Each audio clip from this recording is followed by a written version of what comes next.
who considers themselves to be kind of weird or off the wall? All right, so just about everybody raise their hand for one of those, which means you're unique and in agreement, just like everyone else in this room. On the first day of class, we were all asked to put ourselves in order alphabetically, and when we did that kind of quickly, it was marked on, wow, that was done really fast. Somebody said that's because we all know each other. Now, I was the only one who was completely out of place. I'm a G, and I ended up putting myself between two different Bs. And that being said, I'm kind of the black sheep of the group because I didn't go to Cactus Shadows. I've been nowhere near it. The closest I've come to that school is being here, and when I have to pick my brother up afterwards. I'm either Abby or Abigail, depending on who you're asking, which you prefer, and if my mom's upset with me for putting something away in the wrong place or not. I come from a mix of a German, Hispanic, and Native American background, 6th generation Native Arizonan on my mom's side, 1st generation on my dad's. My dad grew up in Maryland, and that's where we spend most of our time on the East Coast. We bounce back and forth between here and there. And that's a picture of my brother on the far left walking towards my grandparents' house, which is the town of 150 people. I don't know if it's 150 people now, but nobody ever comes out of their houses, so you never know. There on the left would be my half-sister, my brother, and I after flounder fishing this past summer in Ocean City.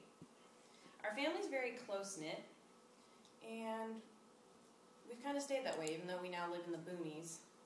And we kind of bring some of the East Coast values with eating crabs, obviously, in our front yard. Most people don't really know what that is. They don't enjoy it because, oh, it's got eyes. No, it's really good, actually. It's a good way to get people together, and it's a lot of fun. That's the house that I live in now. It's actually the 6th house I've ever lived in. We're practically gypsies my entire life, never spending more than a year in a house. We've lived here 5 years now, and that's a milestone for us. It's pretty interesting. These are my parents. My dad's from Westminster, Maryland, and that was actually kind of a small picture of where you'd seen previously. And that's my mom also. She's from Maryville before it became known as the ghetto. These are my siblings. My brother Tristan's actually a sophomore over at Cactus Shadows. He's very vocal, very into himself, and has an ego probably the size of the Empire State Building. Yes. I know him. Yeah, that's my brother. And then over there's my other half-sister. She's my dad's daughter from a previous marriage. She's 34 and lives with her husband and my nephew, who's a little goofy kid down in the bottom. We are also big animal lovers. Now, this is a very small portion of the animals that we have. We have 2 horses. At one point, we had 8. We have 12 chickens, 3 cats, 5 dogs, bird, and 2 snakes. I think that's it. If I think of the rest, then my family's lived in the 6 different houses, like my entire lifetime, but despite how many times we've relocated, Cave Creek's always kind of remained our home, and it's where I'm from. I went to Ventana and Cave Creek, the very, very small orange building that's just this ungodly orange color. And I started there a year early before Arizona passed this law saying you have to be 4 turning 5 by a certain date going into kindergarten, so I was already a year younger than everyone. When 6th grade came around, I ended up skipping that, so now I was forever remaining 2 years younger than everyone else. Because I was only going to be a 12-year-old starting high school, that made looking for a high school kind of interesting, because my parents didn't want to toss me into a giant public high school because I was 12 and I had only been used to having maybe 8 students in my class at a time. My promoting class was only 8 students from 8th grade. So we ended up finding a small charter high school off 32nd Street in Union Hills that paid for college courses and provided a student population of no more than 300 throughout the entire school. AAC was where I graduated from last year. I ranked in the top 5 of my graduating class with only 35 students just from our campus. There are either 4 or 5 campuses throughout the entire state, and I was happy to rank up there. It's significantly smaller than Cactus Shadows. You guys rank in the thousands. We barely made the hundreds. Our graduating class didn't even hit 100 with all 4 campuses combined. One of the campuses only had 2 seniors. They've only got 18 students this year. They just opened. During my time there, I was permitted to join the National Honor Society, where I became the president of NHS my senior year. I graduated with 26 high school credits and only 10 credits shy of my associate's degree with an English major. We hit a little bit of a a bump in the road. Graduating with my degree completed would have happened had I not been in an accident during the summer before my junior year. It was near the end of June, and some friends and I were going for a trail ride on our horses. What was supposed to be a 10-minute ride before a vet showed up for vaccines ended up turning into a very, very painful day that has forever scarred both me, my family, and some neighbors of ours. To make a long and painful story short, I fell off my horse and broke the fall with my hip and the temporal and occipital lobes of my head, suffering from a traumatic brain injury. I was in the hospital for 2 weeks and ended up concluding that with 9 months of neurological therapy and then a following year of psychotherapy, just because I couldn't comprehend anything. Now, has anybody ever had one of those moments where you have a brain fart and you forget how to spell your name? Or you forget how your last name spells?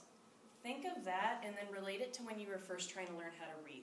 I couldn't comprehend letters, couldn't comprehend numbers. I could tell you dog was spelled D-O-G, but could I point out those letters on the alphabet? No. I couldn't tell you that that was the letter D, but I could tell you that it was spelled D-O-G. It's really strange, and I've since then have learned that the brain works in a very, very strange way.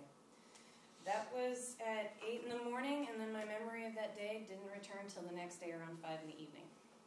And my hip was swollen to the size of a football. I was lucky it didn't shatter, but they told me it would have been less painful if it had. No broken bones. There's a lot of psychotherapy after that. After that, I didn't like people treating me like I was different. I didn't like people, because I was already getting treated different because I was already 2 years younger, and I was one of the smarter students at our school. I didn't like that because it singled me out. And then on top of that, having a brain injury, I didn't want that around the school. I just started working harder than most of the students did, which meant staying after school sometimes up to 5 hours just to learn the day's lesson, even if it was just something basic like a reading comprehension or taking notes for class. It's just kind of made me work harder for everything that I am. That's home now for me, and actually down in this corner right here, there's a small street that's off to the side, and that's actually where I had fallen. It was literally just right outside of our property. The person that stands before you today is a music-listening, vintage-loving scrapbooker who sports red lipsticks, goes shooting on weekends, and is a complete workaholic. As of the moment, I am working as a cashier, a forklift operator, a propane tank filler, and a hay bale loader at Pinnacle Horse and Pet in Cave Creek and their other location at Scottsdale and Pinnacle Peak.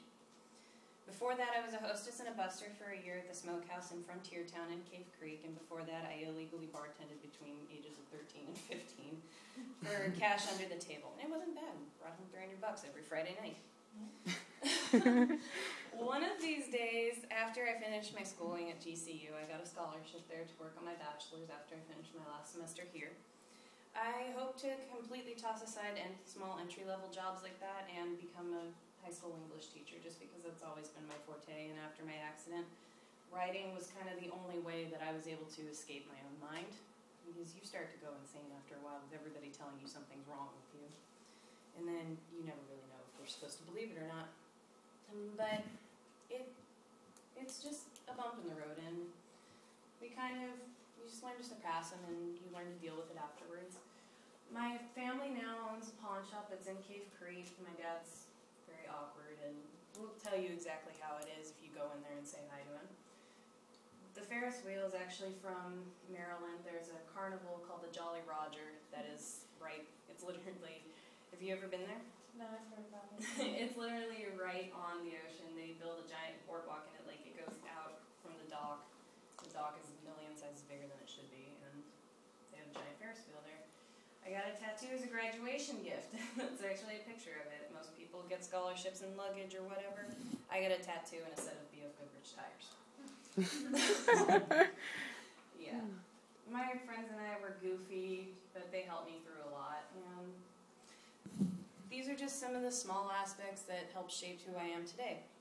And I'm still shaping the person that I am, just like everyone else is, but in their own unique